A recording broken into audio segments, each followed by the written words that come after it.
नमस्कार, आप देख रहे हैं साधना न्यूज और मैं हूं आपके साथ रीना। छत्तीसगढ़ के वैशाली नगर विधानसभा क्षेत्र के विधायक रिकेश सेन लगातार सकारात्मक एवं सामाजिक सरोकार व बेहतर कार्यप्रणाली को लेकर अपने विधानसभा क्षेत्र के साथ साथ पूरे छत्तीसगढ़ एवं देश में सुर्खियां बटोर रहे हैं। कार्य करने का एक अनोखा अंदाज, जज्बा, जुनून और उत्साह विधायक रिकेश सेन का देखते ही बनता है।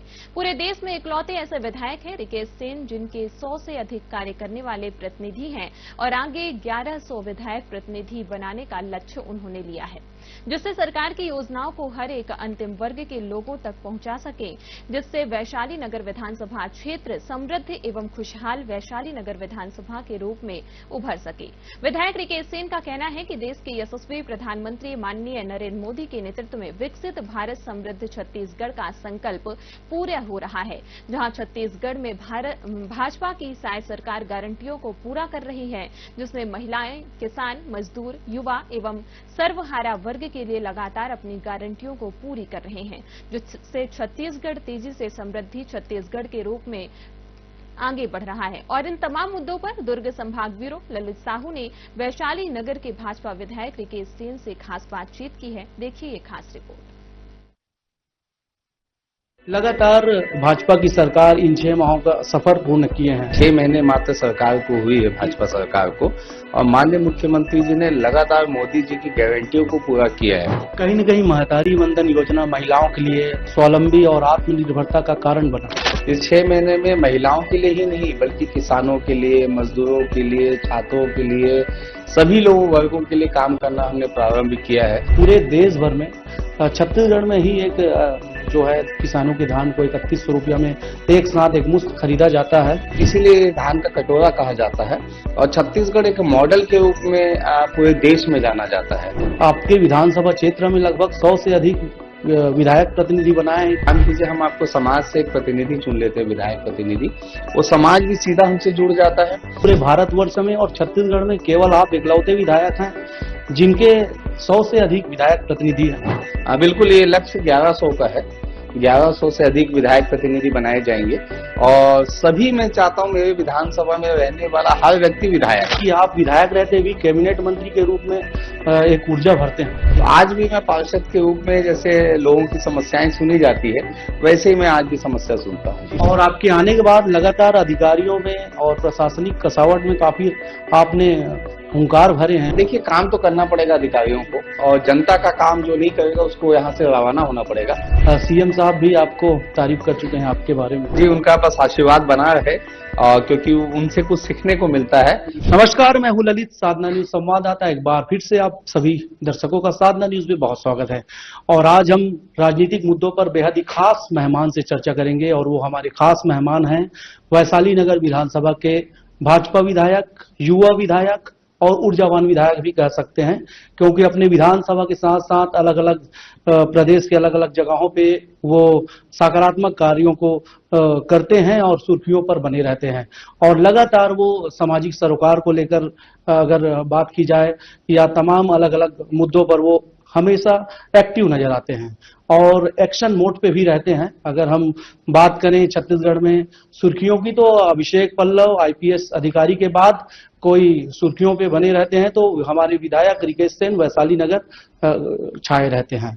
हम आज चर्चा करेंगे उनसे गारंटियों को लेकर। जैसे आप सभी जानते हैं कि भाजपा की सरकार को छत्तीसगढ़ में 6 माह पूर्ण हो गए हैं और इन 6 माहों में छत्तीसगढ़ सरकार ने लगातार अपनी गारंटियों को पूरी किए हैं, और इन गारंटियों पर चर्चा करेंगे। और गारंटियों में सब हम चर्चा करते हुए तमाम योजनाओं पर भी चर्चा करेंगे। सबसे पहले रिकेश सेन जी, विधायक महोदय, आपका साधना न्यूज पे बहुत स्वागत है। बहुत बहुत धन्यवाद। साधना न्यूज के सभी दर्शकों को मेरा नमस्कार जी। लगातार भाजपा की सरकार इन 6 माहों का सफर पूर्ण किए हैं और गारंटियों को अलग अलग पूरी किए हैं। किस तरह से आप देख पाते हैं इस गारंटियों को? देखिए, निश्चित रूप से जब से भारतीय जनता पार्टी की सरकार बनी है, विष्णुदेव साय जी मुख्यमंत्री बने हैं, लगातार मोदी की गारंटियों को पूरा करने का काम कर रहे हैं। आप देखेंगे अभी हम 6 महीने के नवजात शिशु हैं, 6 महीने मात्र सरकार को हुई है, भाजपा सरकार को, और माननीय मुख्यमंत्री जी ने लगातार मोदी जी की गारंटियों को पूरा किया है।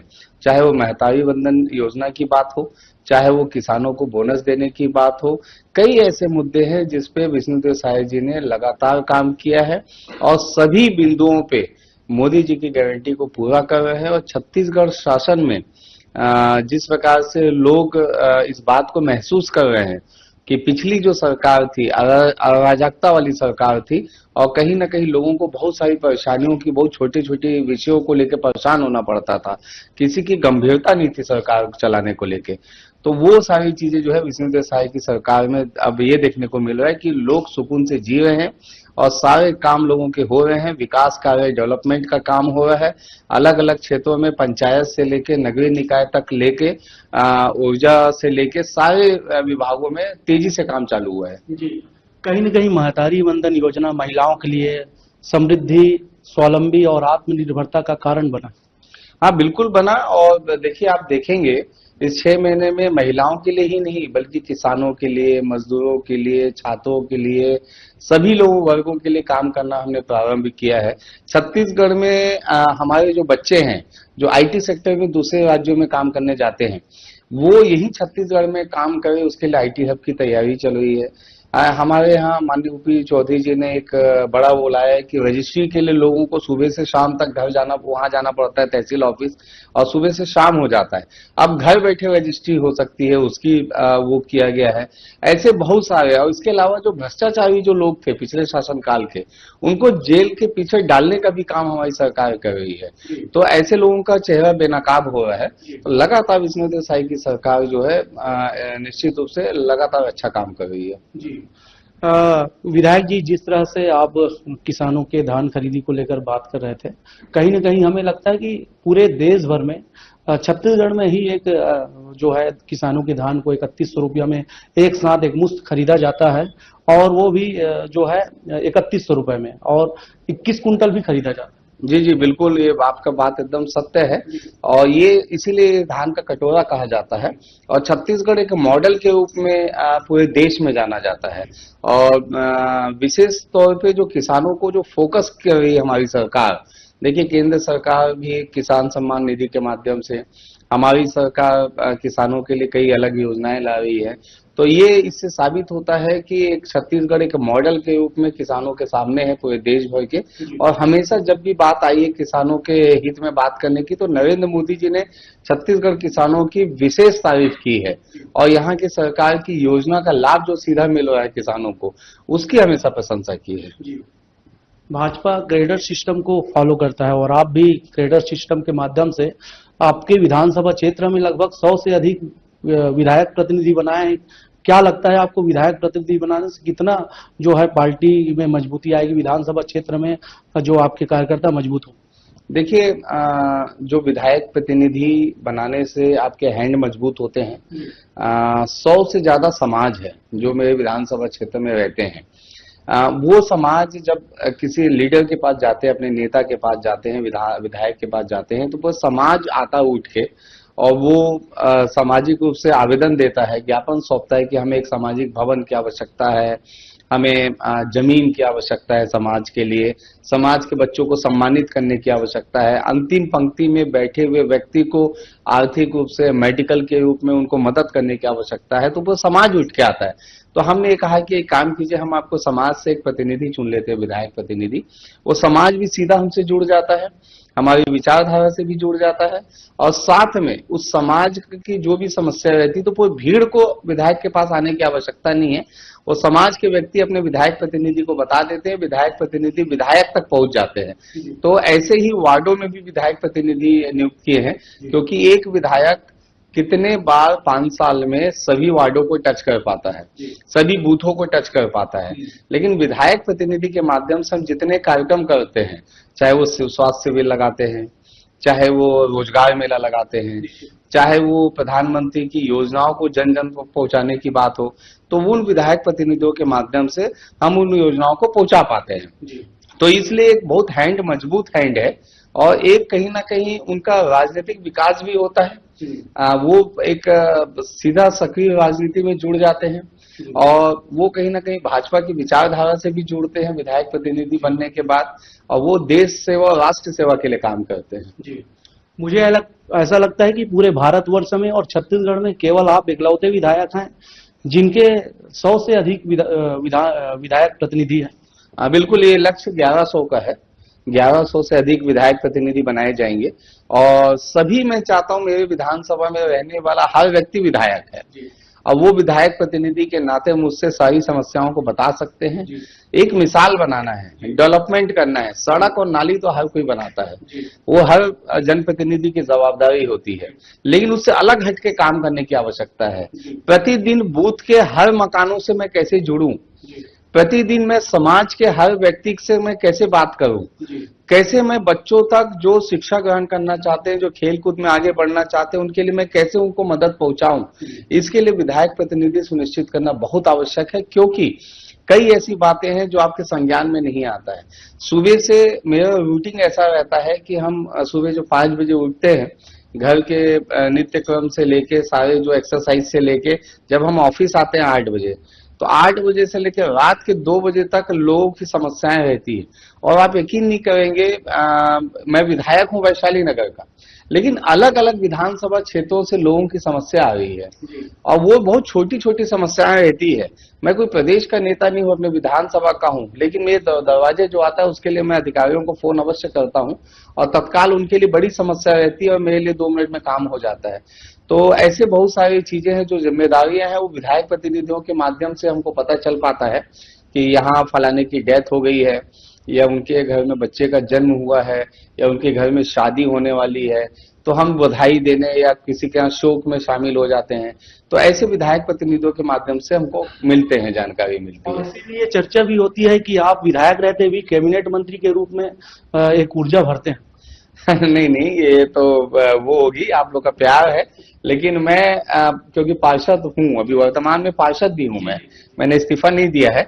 5 बार अलग अलग वार्डों से लड़ा हूँ और जीता हूँ, तो सीधा जनता से कनेक्ट हूँ। तो आज भी मैं पार्षद के रूप में, जैसे लोगों की समस्याएं सुनी जाती है, वैसे ही मैं आज भी समस्या सुनता हूँ। और आपके आने के बाद लगातार अधिकारियों में और प्रशासनिक कसावट में काफी आपने हुंकार भरे हैं, और अधिकारी सक्रिय भी हुए हैं जो निष्क्रिय अधिकारी थे। देखिए, काम तो करना पड़ेगा अधिकारियों को, और जनता का काम जो नहीं करेगा उसको यहाँ से रवाना होना पड़ेगा। मैं खुद अलग अलग थाना प्रभारियों के साथ रात को पेट्रोलिंग करता हूँ, ताकि कानून व्यवस्था ठीक से बनी रहे। और हमारे जिले की पुलिस इतनी सशक्त है, हमारे आईजी साहब, एसपी साहब के नेतृत्व में हमारा जिला इतना मजबूत है कि कोई भी अपराधियों की हिम्मत नहीं है। और पहला मर्डर हुआ मेरे चुनाव जीतने के बाद, एक मर्डर हुआ, और हमने अपराधियों के घर में सबसे पहला छत्तीसगढ़ में कहीं बुलडोजर चला तो वैशाली नगर विधानसभा में चला।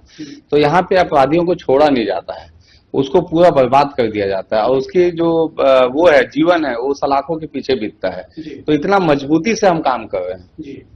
कहीं न कहीं 90 विधानसभा में ऊर्जावान विधायक के रूप में सीएम साहब भी आपको तारीफ कर चुके हैं आपके बारे में। जी, उनका बस आशीर्वाद बना रहे, क्योंकि उनसे कुछ सीखने को मिलता है, उनके मार्गदर्शन में हम लोग काम कर रहे हैं, और ऐसा ऊर्जावान नेतृत्व हमको मिला है, तो हमें भी ऊर्जा आ गया है। विष्णुदेव साई जी जिस प्रकार से साएं जो है लोगों की तकलीफों को दूर कर रहे हैं, तो उनसे बहुत प्रेरणा मिलती है। उनका आशीर्वाद हम पे बना रहे, यही शुभकामनाएं हैं। जी, जब आप शुरू में ही विधायक बने थे और जैसे ही शपथ लिए, हमने एक दृश्य देखा था कि गुरुद्वारा के सामने एक सड़क जो है उसमें गड्ढा था। उनको तत्काल आपने विधायक को अधिकारी को फोन लगाए और वो एक्शन मोड में आए, दूसरे दिन वो सड़क बन गए। दूसरे दिन नहीं, शाम तक बन गई। हाँ, वो सालों की समस्याएं थी। एक पवित्र गुरुद्वारा है जो नेहरू नगर चौक पे है, और उस जगह पे सालों से समस्याएं थी, कई धरना प्रदर्शन आंदोलन हुए, लेकिन काम करने की इच्छा शक्ति किसी जनप्रतिनिधि की नहीं हुई। मैंने इसको तत्काल संज्ञान में लिया। सुबह मैं गया, अधिकारियों को तलब किया, शाम तक उस जगह को मैंने जगमगा दिया, और इतना अच्छा हो गया वो जगह कि अब लोग आसानी से आ सकते, जा सकते। कई एक्सीडेंट हुआ, कई डेथ हुई वहां पे, लेकिन किसी का नजर नहीं गया। तो ऐसे कोई भी काम जो तत्काल हो सकते हैं उसको मैं टालने की कोशिश नहीं करता, उसे तत्काल संज्ञान में लेके मैं काम करता हूँ। विष्णुदेव साई की सरकार ने प्रदेश भर में अपने गारंटी को पूरी किए हैं। आपने अपनी विधानसभा में किस तरह से गारंटी को पूरे करने में सफल हो पाए? देखिए, निश्चित रूप से सफल होंगे। और अभी तो 6 महीने के हम नवजात शिशुओं, पहले भी कहा, लगातार ये काम होगा। और जैसे जो हमारे एक तो मैनिफेस्टो है, उसमें घोषणा पत्र पे हम आगे बढ़ रहे हैं, उस घोषणा पत्र के हिसाब से हम काम कर रहे हैं। और युवाओं के विषय पे विशेष ध्यान देने की आवश्यकता है जो रोजगार से संबंधित है। और इसको लेके मैंने प्रश्न भी पूछा था, अपने ही सरकार से पूछा था कि 33,000 शिक्षकों की भर्ती कब तक होगी। और इस पे बृजमोहन अग्रवाल जी, माननीय मंत्री जी, ने जवाब दिया था कि जल्द से जल्द होगा।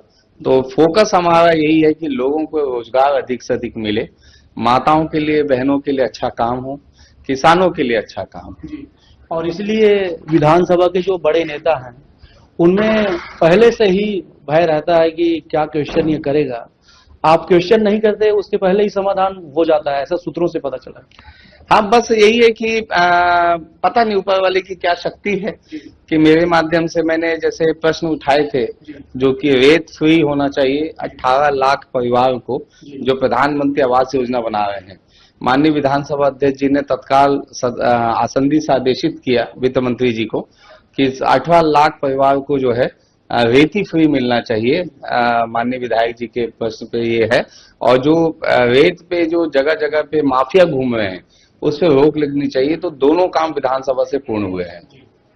आप अपने वेतनमान को भी समर्पित कर देते हैं अपने विधानसभा के लोगों को, और विधानसभा के अलावा बाहर के भी लोगों को आप समर्पित करते हैं। जैसे मैं अपने दर्शकों को बताऊंगा कि लोकसभा चुनाव प्रचार के लिए विधायक महोदय झारखंड गए थे, तो वहां कुछ छात्राओं को साइकिल वितरण किए थे उनकी जरूरतों को देखते हुए। और हाल में ही 1 सप्ताह पहले की बात है मेरे हिसाब से, पाटन में जो लोक गायिका है निषाद परिवार से है, उनको भी आपने साउंड बॉक्स वितरण किए थे। किस तरह से इसको देखते हैं? देखिए, अपने छत्तीसगढ़ की अगर कोई कला और संस्कृति से कोई जुड़े हुए हैं और हमारे थोड़े ही प्रयास से अगर उनका मनोबल बढ़ सकता है, तो ये नहीं देखना चाहिए कि वो किस विधानसभा से है, किस जिले से है। वो छत्तीसगढ़ की बेटी है मालती निषाद, जो खेत में अपने उनके माँ बाबूजी जो है बासी खा रहे थे, और बासी खाते खाते उसने अचानक एक सेल्फी मोड में वीडियो बनाया और उसमें उन्होंने एक गाना गाया छैया भुइया का, जो बहुत वायरल हुआ। तो मुझे लगा कि उस बच्ची का मनोबल बढ़ाना चाहिए। मैं उनके एक निवास पे गया, उनको एक मोबाइल गिफ्ट किया ताकि उससे वो यूट्यूब वगैरह सर्च कर सके, और एक साउंड बॉक्स दिया जिससे वो रियाज कर सके। तो उसको मैंने दिया गिफ्ट के तौर पे, और अपनी छोटी बहन बनाया उसे मैंने। तो वो एक आगे बढ़ सकती है। तो ऐसे ही मेरे पास खेल के से जुड़े हुए काफी लोग आते हैं। कई ऐसे लोग आते हैं जिनको मेडिकल की आवश्यकता है, स्वास्थ्य से संबंधित उससे समस्या से आते हैं। नौकरी मांगने तो लोगों का मेला लगा हुआ है, लेकिन मैं प्राइवेट नौकरी अधिक से अधिक, मैंने अभी तक रोजगार शिविर भी लगाए थे, जिसमें मैंने अभी तक 4,000 लोगों को शिविर के माध्यम से मैंने नौकरी दी है 6 महीने में। और जो मेरे पास डेली आते हैं, डेली 5 से 10 लोगों को मैं प्राइवेट नौकरी देता हूँ। तो ये मेरा पहली प्राथमिकता यही है कि हम रोजगार दे लोगों को। काफी सिस्टमेटिक ढंग से आप काम करते हैं, चाहे मीडिया मैनेजमेंट की बात हो, चाहे पार्टी के हर एक कार्यकर्ता को आप संतुष्ट करते हैं। किस तरह से संभव हो पाता है? अपने गुरु आप किसको मानते हैं? नहीं, मैं गुरु अपने कर्म को मानता हूँ, और अपने कर्म पे ही मैं विश्वास रखता हूँ। और वो हर व्यक्ति मेरे लिए गुरुदेव के बराबर है, जिससे मुझे सीखने को मिलता है। और मैं सभी लोगों को सीखता हूँ, खासतौर से मेरे संगठन के लोगों से मुझे बहुत कुछ सीखने को मिलता है। मेरे को माननीय मुख्यमंत्री जी से ये सीखने को मिलता है कि किस प्रकार से संयमित के साथ हम अपने कामों को कर सकते हैं। मुझे नेता विपक्ष चरणदास महंत जी से भी सीखने को मिलता है कि वो सदन में कैसे अपने कम शब्दों में अपनी बातों को सरकार के लिए जो है अपना प्रहार करते हैं। मुझे हर उस व्यक्तियों से सीखने को मिलता है जो लोग कहीं ना कहीं इस प्रदेश के लिए अच्छा काम कर रहे हैं और सकारात्मक भूमिका में काम कर रहे हैं। सबसे बड़ा उदाहरण डॉक्टर रमन सिंह जी हैं। किस प्रकार से 15 साल उन्होंने छत्तीसगढ़ में जो है जिस प्रकार से उन्होंने शासन दिया और हर वर्गों के लिए उन्होंने काम किया। आज लोगों के जहन पे डॉक्टर रमन सिंह जी लोगों के दिलों पे राज करते हैं। ऐसे हमारे संगठन के महामंत्री पवन साय जी हैं, क्षेत्रीय संगठन महामंत्री हैं अजय जमवाल जी, नितिन नवीन जी है। सब लोगों से मुझे इतना कुछ सीखने को मिलता है। हमारे प्रदेश अध्यक्ष जी इतने सरल और सहज हैं, ऐसा लगता है कि कोई आपके मित्र मिल रहे हैं। कोई उनके अंदर किसी प्रकार का आडंबर नहीं, कोई घमंड नहीं, कुछ नहीं, इतना कार्यकर्ताओं को प्यार करते हैं। तो सभी लोगों से मुझे सीखने का अवसर मिलता है। विधायक जी, आपसे आपकी विधानसभा के अलावा जिले भर के लोगों को उम्मीद है। एक विषय इस चर्चा में मैं डालना चाहूंगा। प्राइवेट स्कूलों की अगर बात की जाए तो काफी भर्राशाही है, चाहे फीस को लेकर हो, स्कूल ड्रेस को लेकर हो, चाहे तमाम अलग अलग विषयों पर कहीं न कहीं एक ऑप्शन डाल के पालकों को परेशान किया जा रहा है। इसके लिए किस तरह से आपका पहल रहेगा? देखिए, उसमें पालक को समझने की आवश्यकता है, उसमें ये समझने की आवश्यकता है। देखिए, हम भी गवर्नमेंट स्कूल से पढ़ के आगे निकले हैं। उसमें एक जो मानसिकता को पहले तो हटाना पड़ेगा कि गवर्नमेंट हॉस्पिटल में इलाज अच्छा नहीं होता, गवर्नमेंट स्कूल में पढ़ाई अच्छा नहीं होता।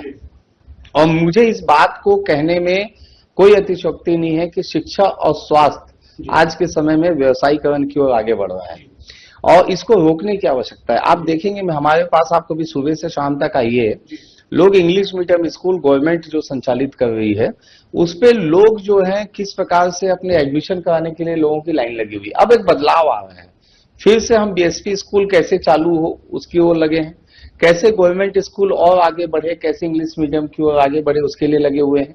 पालक को समझने की आवश्यकता यह है कि आप आडंबर देख के आप कहीं पे अपने बच्चों को शिक्षा ना दें, कहीं तामझाम बड़े स्कूल के इंफ्रास्ट्रक्चर को देख के आप उनको शिक्षा वहां के लिए मत डालिए। आपके पास जितने पैसे, आपके पास जितने संपन्न है, आप उतने में ही पढ़ाइए। और स्कूल की मनमानी अगर हो रही है, आपसे अगर अवैध वसूली कर रही है, तो आपको अपने जनप्रतिनिधियों को बतलाने की आवश्यकता है, प्रशासन के नॉलेज पे डालने की आवश्यकता है। और इसके लिए मैं विधानसभा प्रश्न निश्चित रूप से आप साधना न्यूज के आपके संवाददाता जी को मैं बधाई देता हूँ, आपने ये विषय लाया। बहुत जल्द मैं इसको विधानसभा में उठाने वाला हूं। 22 तारीख से 26 तारीख तक स्कूल की जो मनमानी चल रही है उस पर कोई नियम और कानून बने, उसके लिए मैं बड़ी पहल करूंगा। मोदी जी का एक कंटेंट है, पंक्ति है सेंट्रल गवर्नमेंट की, समृद्ध भारत विकसित छत्तीसगढ़। तो आप किस तरह से दुर्ग जिले में समृद्ध दुर्ग विकसित वैशाली नगर को संभव कर पाएंगे? उसके पीछे मैंने सबसे पहली लाइन कहा है कि कोई भी डेवलपमेंट का आधार सड़क नाली बना देना नहीं होता है, गार्डन बना देना नहीं होता है, स्कूल कॉलेज बना देना नहीं होता है। उनका वातावरण कैसा है, आप देखेंगे कि सबसे पहला जो अपराध है वो अपराध मुक्त वैशाली नगर कैसे बने, इसके लिए पहल करनी आवश्यकता है। छोटे बच्चे जो नशे की अपराध की ओर बढ़ रहे हैं, इंजेक्शन हो, गोलियां हो, ड्रग्स हो, उसको कैसे समाप्त किया जा सके। शराब के नशे में जो छोटे छोटे बच्चे शराब दुकानों से शराब ले रहे हैं, बार में चले जा रहे हैं, उन पे कैसे प्रतिबंध लगाया जाए, इन विषयों को पहले देखने की आवश्यकता है। दूसरा जो है, हमारा जो माहौल है, जो वैशाली नगर की जो जनता है, उनका कैसे पारिवारिक मिलन हो, कैसे यहाँ की माता और बहनें सुरक्षित रात को 12 बजे तक भी खाना खा के टहले, उसकी चिंता करने की आवश्यकता है। पूरे वैशाली नगर विधानसभा में आपका डेवलपमेंट का आधार क्या है? अधिकतर हम देखते हैं जैसे एक वार्ड है घासीदास नगर में विधानसभा, कभी वहां डेवलपमेंट हुआ ही नहीं, और वहां पे 2 लाख 3 लाख पता नहीं चलता। तो हमने एक्साइट टेंडर किया है एक साथ 10 करोड़ रुपए का, तो वो अब वार्ड निखरेगा और दिखेगा। तो वो डेवलपमेंट का एक आधार होना चाहिए। मेडिकल कॉलेज होने चाहिए, आईटी हब होना चाहिए, रोजगार की सुनिश्चित व्यवस्था करनी चाहिए। स्पोर्ट्स कॉम्प्लेक्स में आपके एक ही प्रांगण में, जैसे हम 22 एकड़ पे टोल नाका के पास हम एक प्रोजेक्ट ला रहे हैं जिसमें ऑडिटोरियम बन रहा है 78 करोड़ रुपए की लागत से, ई लाइब्रेरी बना रहे हैं 21 करोड़ की लागत से, 2 करोड़ की लागत से हम स्विमिंग पूल बना रहे हैं, 50 लाख की लागत से इंडोर बैडमिंटन बना रहे हैं, हम जो है वॉलीबॉल और बास्केटबॉल ला रहे हैं एक ही प्रांगण के बीच में। तो डेवलपमेंट का आधार वो रहेगा। जितने मार्केट है वो व्यवस्थित मार्केट हो जाए, जितने हमारे पेट्रोल पंप जो हाईवे से लोग गुजरते हैं उसमें टॉयलेट की व्यवस्था सबसे अच्छी हो, उसके लिए हम पहल करना चालू कर दिए हैं। तो ऐसा करके पूरा उसको एक प्लान करना पड़ेगा, जो समय बहुत कम है। इस कम समय में, क्योंकि मुझे नहीं लगता कि 5 साल जो है इसमें डेवलप हो पाता है, लोगों को कई बड़े बड़े मौके मिले लेकिन नहीं हो पाया, लेकिन मेरी कोशिश है कि मैं 3 साल के अंदर सारी चीजों को कंप्लीट कर सकूं। जी, निश्चित रूप से हम विस्तार से चर्चा कर रहे थे। एक लास्ट सवाल और, हाल ही में आपके ऊपर एक आरोप लगा, गृह मंत्री के पुत्र के बंगले को आप कब्जा कर लिए। आरोप तो लगता है, लेकिन सच्चाई क्या? सच्चाई ये है कि वो मुझे अलॉटमेंट 6 महीना पहले हुआ, और 6 महीने पहले जब अलॉटमेंट हुआ तो मुझे बताया गया कि आपको जो एक मकान हम दे रहे हैं वो गृह मंत्री जी को पहले अलॉटेड था। मेरा व्यक्तिगत उनसे, भले अलग अलग राजनीतिक दल के लोग हैं, लेकिन मेरा उनसे व्यक्तिगत अच्छे संबंध है। तो आप मुझे एक काम कीजिए, डायरेक्ट अलॉटमेंट मत कीजिए, आप मुझे टर्म्स ऑफ कंडीशन में अलॉटमेंट कीजिए। तो उन्होंने टर्म्स ऑफ कंडीशन में अलॉटमेंट किए कि जब वो खाली करेंगे तभी मुझे अलॉटमेंट होगा। तो इस विषय पे भी मैंने गृह मंत्री जी से बात की, तो गृह मंत्री जी ने कहा कि भाई मैं तो आज तक उस बंगले में गया नहीं हूं, आप मेरे बेटे से बात कर लीजिए, वही जाते हैं। मैंने उनके बेटे बहू दोनों से बात किया। उन्होंने कहा कि पापा को दुर्ग लोकसभा का शायद टिकट मिल जाए, अगर मिल गया तो बंगले को रखेंगे, हम लोग कांग्रेस का कार्यालय बनाएंगे। आप एक काम कीजिए, आप चुनाव तक रुक जाइए, उसके बाद आपको दे देंगे। इलेक्शन के बाद जो है फिर से मुझे वो टर्म्स ऑफ कंडीशन को हटा के, क्योंकि उस मकान जो है खाली पड़ा हुआ था, बंजर था, उस पे एक कोई पलंग भी नहीं था, एक कोई पानी का गिलास भी नहीं था। तो वो खंडहर स्थिति में था, लाइट वाइट बंद थी, कोई आता जाता नहीं था। तो बीएसपी ने डायरेक्ट अलॉटमेंट फिर से मुझे उस बंगले को कर दिया 3 महीने बाद। तो ये मुझे किए, तो मैंने फिर दामोदर जी को बताया, तो बोले यार मेरा तो कोई इंटरेस्ट है नहीं उस बंगले को लेके, आप जैसा चाहे आप कर सकते हैं। फिर बीएसपी ने मुझे कहा कि आपको अलॉटमेंट दे रहे हैं, आप प्रवेश कर लीजिए। हमारे कार्यकर्ताओं ने नारियल फोड़ा और प्रवेश कर लिए, नेम प्लेट लगा दिए। उसके बाद मैंने उनसे उनका एक बयान मैंने देखा कि उनको ऐसा लगा कि उनका कहना था कि मेरी जानकारी मिली है। फिर मैं उनके निवास पे गया और मैंने उनको कहा कि आप वरिष्ठ हो हमारे, और इसको आपके साथ काफी गहरा संबंध भी है, हालांकि वो कांग्रेस से है और आप भाजपा से हैं, हम लोग देखे हैं इस बात को। नहीं, मेरे बहुत व्यक्तिगत संबंध है, और वो अलग राजनीतिक दल के होने के बावजूद भी बहुत ही विनम्र व्यक्ति हैं और सबके लिए सम्मान का भाव रखते हैं। और बहुत ही मतलब मैं उनके प्रति क्या कहूँ, मेरे पिता तुल्य हैं वो। और अगर मेरे किसी भी बात पे अगर उनको ठेस पहुंचा होगा तो उसके लिए मैं माफी मांगने को भी तैयार हूँ, लेकिन मैंने अपनी नियम और प्रक्रिया का पालन किया है मैंने। लेकिन उसके परिवार वाले भी चाह रहे थे कि वो वहां से हटे, जितेंद्र साहू। हाँ, वो उनका कुछ पारिवारिक विषय था। अब उस पे जो है वो अब सारा चीज क्लियर हो गया, एसपी ने मुझे आवंटित कर दिया है। और बस दामोदर साहू जी बड़ा दिल दिखाएं, और अभी मैं जब गृह प्रवेश करूंगा तो विधि विधान से और एक बार गृह प्रवेश करूंगा, तो उसमें वो शामिल हो और मिठाई खाए, मैं तो यही चाहूंगा। जी जी जी। तो हम लगातार वैशाली नगर विधानसभा के विधायक रिकेश सेन जी से चर्चा कर रहे थे, जो सेन समाज के गौरव हैं, और लगातार वो एक अलग अंदाज में विधायकी के कार्यकाल को अपने पूरे कर रहे हैं। और जैसे कि हम आपसे चर्चा करके बताए थे कि उष्णी सरकार की 6 माह पूर्ण हुए, वैसे ही विधानसभा वैशाली नगर में बेहद खास तरीके से वैशाली नगर विधायक रिकेश सेन जी पूर्ण किए हैं इन 6 माह के सफर को। हम और भी चर्चा करेंगे, और भी अपडेट कर हम आपको मुलाकात कराएंगे चर्चा के माध्यम से। फिलहाल दीजिए इजाजत। कैमरा पर्सन खोमचंद देवांगन के साथ साधना न्यूज संवाददाता ललित।